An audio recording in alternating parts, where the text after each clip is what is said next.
बिस्मिल्लाहिर्रहमानिर्रहीम अस्सलामु अलैकुम वरहमतुल्लाहि वबरकातुहू। नाज़रीन, बज़ाहिर ऐसे हालात बनाए जा रहे थे, ऐसी खबरें पहुंच रही थी कि जैसे अपनी गलती को शायद सुधारने का कोई फैसला हो रहा है, सोच विचार हो रही है कम अज कम। नाज़रीन, पब्लिक प्रेशर के आगे दो ही सूरतें हो सकती थी, या तो आप सरेंडर करें पब्लिक के सामने और अपनी गलती को सुधारें, या आप डट जाएं अपनी गलती पे और एक के बाद एक मिस्टेक करें। नाज़रीन, न्यूट्रल्स पैनिक कर गए हैं। जब कोई पैनिक कर जाता है तो वो घबराहट में गलत फैसले करता है। न्यूट्रल्स से अब गलत फैसले हो रहे हैं पे दर पे। सहाफियों को हिरासा किया जा रहा है। अरशद शरीफ को रात के टाइम धमकियां दी गई हैं फिक्स करने की। सादा लिबास में मलबूस लोग धमकियां देते रहे हैं। डॉक्टर मोहित पीरजादा, अरशद शरीफ, साबिर शाकिर और शायद इमरान रियाज खान को भी खतरा है। उनको चुप करवाना चाहते हैं क्योंकि इनकी रीच है, लोग इनको देखते हैं। अरशद शरीफ ने खास तौर पे पिछले दिनों में जो प्रोग्राम किए हैं और जिस तरह से रिजीम चेंज कॉन्स्पिरेसी को अरशद शरीफ ने एक्सपोज किया है, पूरे पाकिस्तान के किसी सहाफी, किसी यूट्यूबर, किसी ने भी नहीं किया एक्सपोज। अरशद शरीफ इसलिए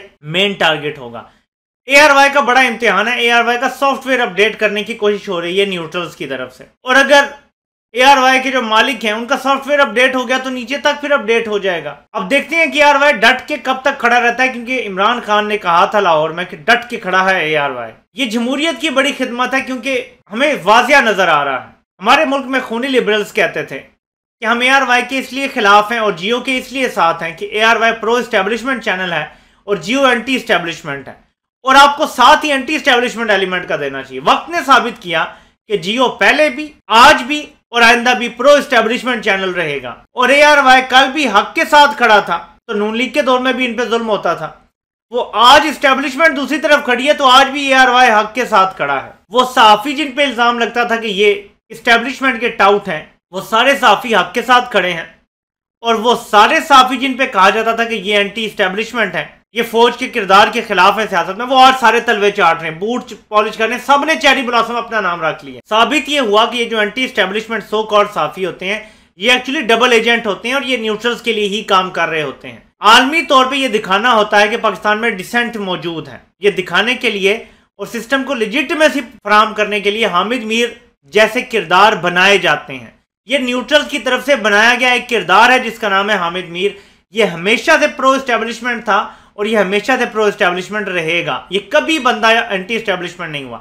अब आप कहेंगे कि इसने तो जर्नलों के खिलाफ बात की है। इसने उस जर्नल के खिलाफ बात की है इस दौर में जिसके खिलाफ खुद न्यूट्रल है, जिसको खुद साइड लाइन किया गया है, और टॉप के कुछ लोगों ने शब खून मारा है। सिर्फ उन्हीं जर्नलों को टारगेट किया गया है जो इन चोर खानदानों को पसंद नहीं करते पाकिस्तान के टॉप पे।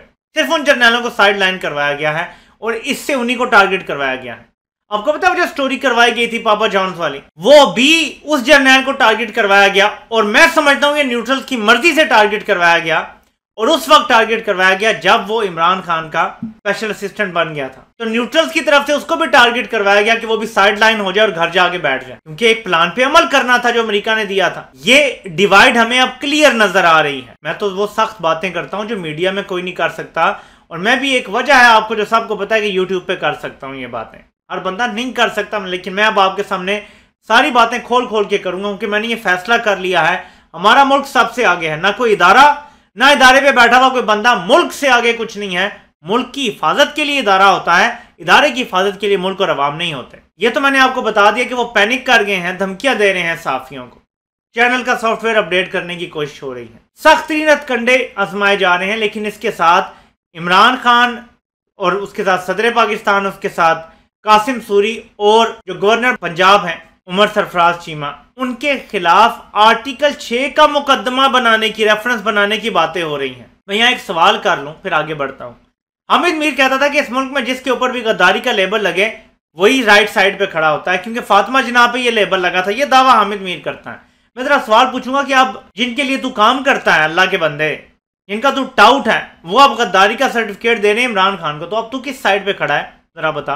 ये जो न्यूट्रल्स का टाउट है ना, जो उनके इशारे पे टारगेट करता है लोगों को, और उनके इशारे पे कभी इस पार्टी को टारगेट करता है, कभी इस पार्टी को, कभी इस लीडर को, कभी इस लीडर को, वो जिस तरफ मोड़ देते हैं ना, ये चाबी वाला खिलौना उस तरफ मुड़ जाता है। गद्दारी के मुकदमे बनाने की बात हो रही है। जिसके खिलाफ आलमी साजिश हुई, जिसके खिलाफ आलमी साजिश करने वालों के साथ मिलकर गद्दारी की गई, उसके खिलाफ उसके ऊपर ये बनाने में आपकी वजह बताऊं कि क्यों है ये। जब भी इंटरनेशनल रिजीम चेंज होता है उसका एंड दो चीजों पे होता है, सदाम या कजाफी वाला कि उन्हें जान से मार दिया जाता है, या उन पे ऐसे मुकदमे बनाए जाते हैं कि उनको जेलों में डाल दिया जाता है। और इसकी मिसाल आप सिर्फ मुस्लिम ममालिक में नजर दौड़ा दे, मैं नाम लेना जरूरी नहीं समझता, आपको समझ आ जाएगी। या जेल में डाला जाता है ताहयात, या उसको जान से मार दिया जाता है। इमरान खान इस रिजीम चेंज ऑपरेशन का शिकार हुए हैं और अब आखिरी प्लान पे अमल शुरू करने की तैयारी हो चुकी है।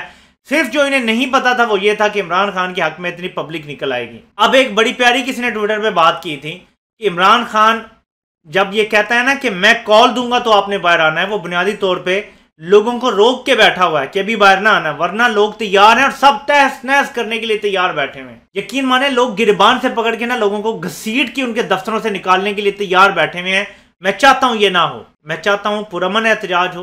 और डॉक्टर मोहित पीरजादा की बात से मैं एग्री करता हूं। वो जो उन्होंने गांधी की मिसाल दी कि उसने पुरअमन एहतजाज का एक रास्ता दिखाया और सारा कुछ जो बात की, पाकिस्तान पुरअमन एहतजाज के जरिए ही इंशाल्लाह ताला तब्दील होगा। एक गमला भी ना टूटे लेकिन अवाम खड़ी रहे, डट के पाकिस्तान तब्दील हो जाएगा। डट के खड़ा रहना पड़ेगा।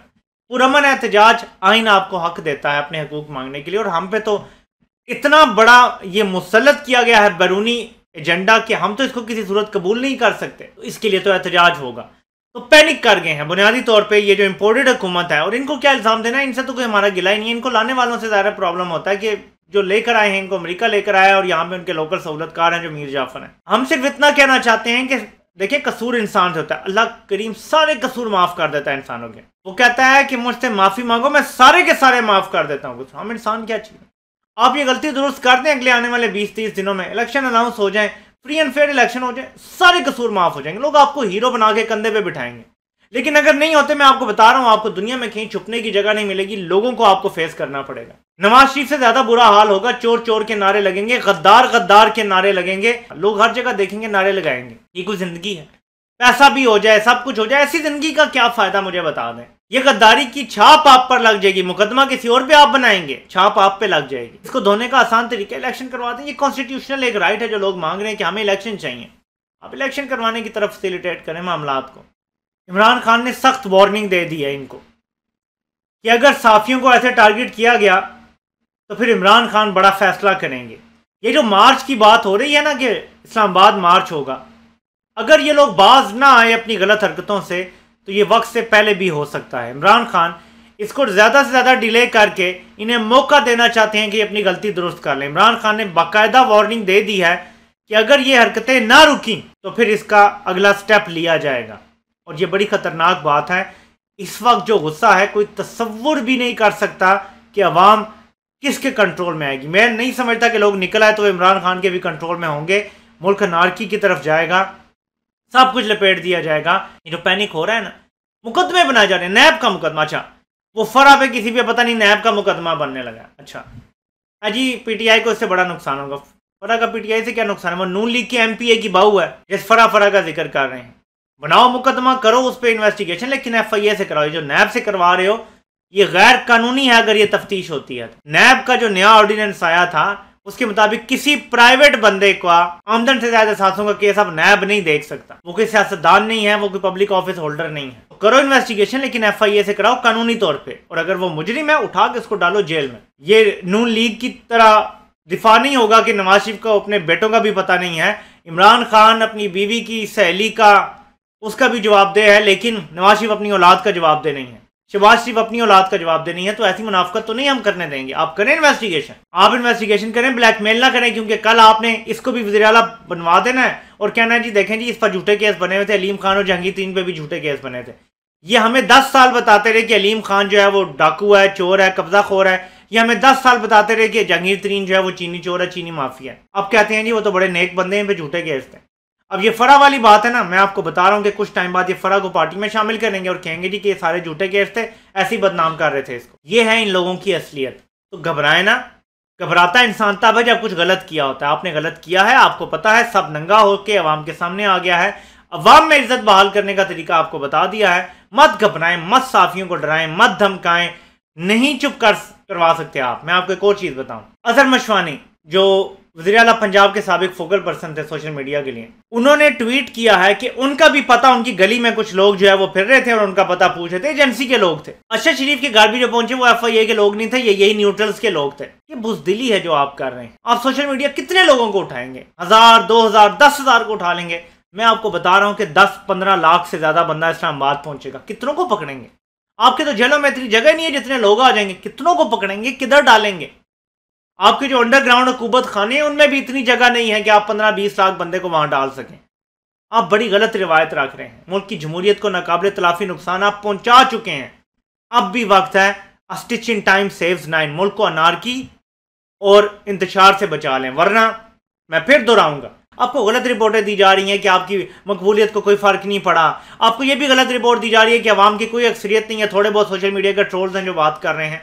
आपको जाली और झूठी रिपोर्टें दी जा रही हैं। शाहज़ादा शाह के वफादार आपको डबो रहे हैं। इस टाइम अगर आप अवाम से पूछें तो इतने गुस्से में है ना अवाम, आपके लिए ये गुस्से का जज्बा नफरत में बदलने में देर नहीं लगेगी अगर आपने जल्दी से अमेंड ना किए अपने वेज। तो आपसे इंशाल्लाह फिर मुलाकात होती है। अल्लाह पाक आप सबका हामी नासिर हो। आप सब सुनने का बहुत बहुत शुक्रिया।